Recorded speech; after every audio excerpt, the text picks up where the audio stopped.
1950 में हमें संविधान मिला। संविधान में लिखा गया कि SC ST के लिए प्रावधान बनाए जाएंगे, उनको रिजर्वेशन मिलेगा। वो 52 में और ज्यादा दुरुस्त किया गया। उसके बावजूद हम अपनी यूनिवर्सिटी में देख रहे थे, दिल्ली यूनिवर्सिटी में, कि 1996 तक टीचिंग पोस्ट में SC ST रिजर्वेशन लागू नहीं किया गया। हम लोग जब इसको रेस करते थे एकेडमिक काउंसिल में, हमें बताया जाता था कि नहीं नहीं, हम तो अफर्मेटिव एक्शन करेंगे, 5 में से 1 पोस्ट SC ST को जाएगी। और उस समय में 8000 टीचर थे दिल्ली यूनिवर्सिटी में, एक भी SC ST नहीं था। किसी को सिलेक्ट भी कर लिया जाता बड़ी मुश्किल से, सिलेक्शन कमिटीज अगर मेहरबानी करके सिलेक्ट कर लेती, क्योंकि हम सब जानते हैं सिलेक्शन कमिटीज का कॉम्पोजिशन क्या होता है, कौन बैठते हैं उनमें, क्या सवाल पूछते हैं।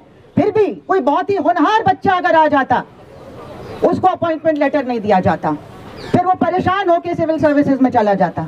तो ये हालत हमारी यूनिवर्सिटी की थी।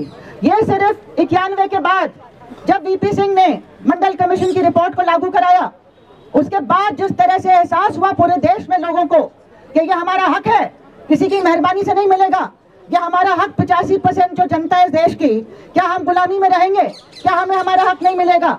और उस लड़ाई की वजह से ये दबाव जो पड़ा, पार्लियामेंट्री स्टैंडिंग कमेटी ने दिल्ली वाइस चांसलर को 3 बार बुला के बोला या तो गद्दी छोड़ो या लागू करो। तो वाइस चांसलर ने बड़ी मजबूरी में SC ST रिजर्वेशन लागू किया 40 पॉइंट रोस्टर लाके। लेकिन उसमें एक झोल था, अगर पहली पोस्ट रिजर्व होगी SC के लिए, लेकिन अगर अकेली पोस्ट है तो उसको डी रिजर्व कर दिया जाएगा।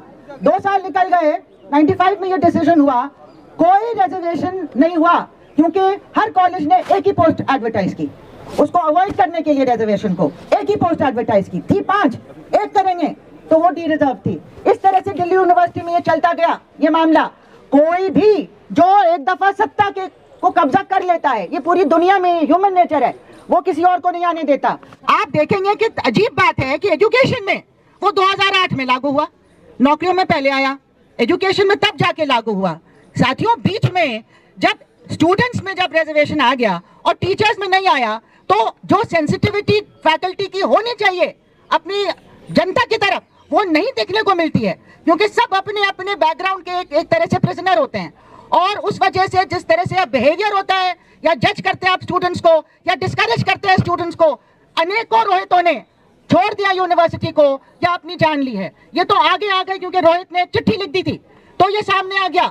2016 से हम डिमांड कर रहे हैं, और उसके पहले से ये मैंने देखा, मैं यूनिवर्सिटी में EC की मेंबर थी, मेरे पास एक दस्तावेज, एक appeal I, university college of medical sciences. ये मेडिकल में बहुत होता है, पायल तड़वी के साथ जो हुआ वो अचानक नहीं हुआ है। मेडिकल में क्योंकि सब चीजें छिपी रहती हैं, लोग बाहर जाके बात नहीं करते हैं, बताते नहीं है।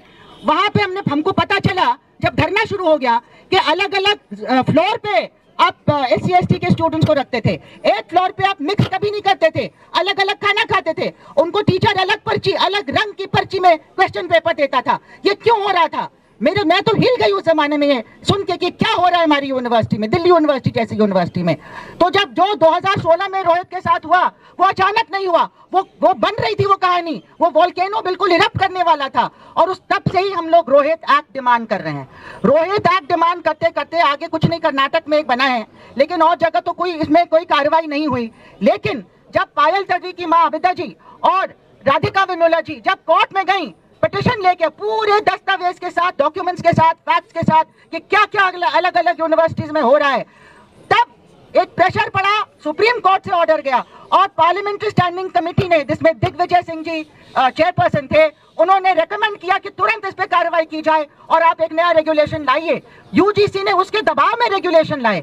हालांकि रेगुलेशन में बहुत कमियां हैं, उसमें प्रिंसिपल्स को बनाया गया है चेयरमैन उस कमेटी का, इक्विटी कमेटी का, और प्रिंसिपल्स 99% प्रिंसिपल्स अपर कास्ट के हैं। इसलिए क्या रिप्रेजेंटेशन है उस कमेटी में? जो जनता ओप्रेस्ड है उसका रिप्रेजेंटेशन उस कमेटी में बहुत कम है, ताकि वो आप मन चाहे तरीके से आप रेजोल्यूशन कर सकते हैं कोई ग्रीवेंस का। और कोई सजा भी नहीं बताई गई है कि अगर आपने ऐसा जातीय हिंसा या कोई चीज की तो क्या सजा आपको मिलेगी, ये भी नहीं लिखा उसमें। तो ये बहुत टू लिटिल टू लेट आया है। लेकिन अगर आया है तो एक चीज जो इनविजिबल होती है, मतलब लोग उसको मानने को तैयार नहीं है, जो खास तौर से जो प्रिविलेज कास्ट है वो सामने आ गई, वो पर्दा हट गया और उसको उस छोटी सी बात को लेके कि जो सच्चाई है उसको मानो तुम, उसी को लेके इतना विरोध हम देख रहे हैं। ये विरोध साथियों करवाया जा रहा है और हमको तभी पता चल गया था कि जरूर इसको कोर्ट के थ्रू इसको ये उलटवा देंगे, क्योंकि इन्होंने पहले भी ये किया है 2018 में, जब 200 पॉइंट रोस्टर हमारी यूनिवर्सिटी में सिर्फ 2013 से चल रहा था। College as a unit, university as a unit तभी लागू हुआ। डिपार्टमेंट एज अ यूनिट में बहुत ही स्लो रिजर्वेशन होता है, होता ही नहीं है, ना के बराबर। जब 2018 में इसको रिवर्स कराने के लिए कुछ लोग इलाहाबाद हाई कोर्ट गए, इलाहाबाद हाई कोर्ट से सुप्रीम कोर्ट गया मामला, सरकार बिल्कुल नहीं लड़ी और उस टाइम पे सुप्रीम कोर्ट ने कहा कि डिपार्टमेंट वाइज रोस्टर लागू होगा और तुरंत सरकार ने एक यूजीसी सर्कुलर निकलवा दिया, अब डिपार्टमेंट वाइज रोस्टर होगा। और डिपार्टमेंट में एसटी की तो कभी चांस ही नहीं आता है। 7वां पोस्ट होता है एसटी का और 14वां पोस्ट होता है एसटी का और डिपार्टमेंट होता है 6 लोगों का। तो कभी बारी आएगी कि नहीं आएगी?